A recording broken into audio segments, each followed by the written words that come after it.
محمد امین هی زاروکێکی 11 سالیە و diçe pola şeşan. Divê ew an hal dibistanê bûye û bi dersên xwe ve mijûl baye.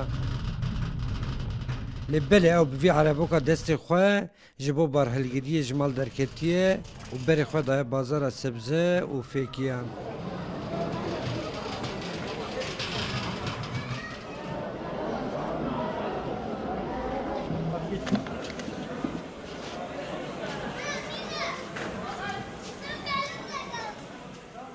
Ev der li Rihaya Bakurê Kurdistanê bazarekî fêkiyan e. Weke Mihemed Emîn bi sedan zarok ji bo debara malbatan xwe bikin, pereyekî hindik, barê kiryaran bi ereboka dikişînin malên wan. Bavê min fabrîkada dişixuliye, perê vî qînaqiye ev jî dişixime. Ev perê xwe diya xwe re didime, diya min jî me re tişta dikire. İşe min hinek zor e, ez mecbûr şixul bim. Şert û mercên dijwariyên aboriyê ji vî temenê de ji bo zarokên Rihayê bûye barê herî giran.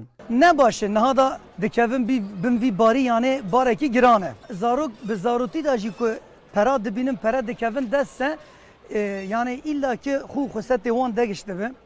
De elimin cigarê, de elimin işte bağımlılığı wekî din madde bağımlısı dibin.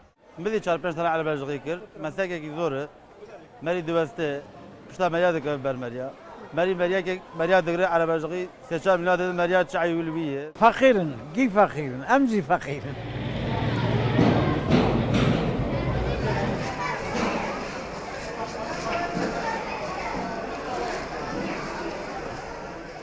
Li gora marên fermî li Tirkiye zêdetir 720,000 zarok karkeriyê dikin.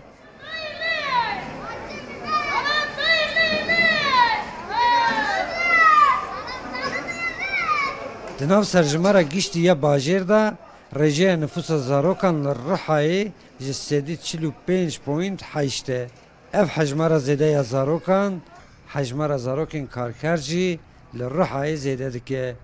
Zêdetirî 40,000 zarok li sûk û kolanan kar dikin. Barê Rihayê ora 6 me anket çêkir. Ji çel darê mektebê 28 nariye mektebê işte dişeğolin li mihala ew dikine. Va 28 zariyana gerek li mal bin her mektebê eğitimê bibin ama ji tinewûnê mecbûr dişeğolin. Zarokên kulsûk û kolanan dikarin giran da dixebitin, nîşaneya pirsgirêkekî civakî ne. Tevî giştî hewldanan, diyarek ku ev pirsgirêk yê hêj jî bêçarenûs be. Psikiyatristê zaroka heymgîno dibêje zarok weke bêtona şilim çi bi ser wan da bikeve ew şopê li ser wan dihêle.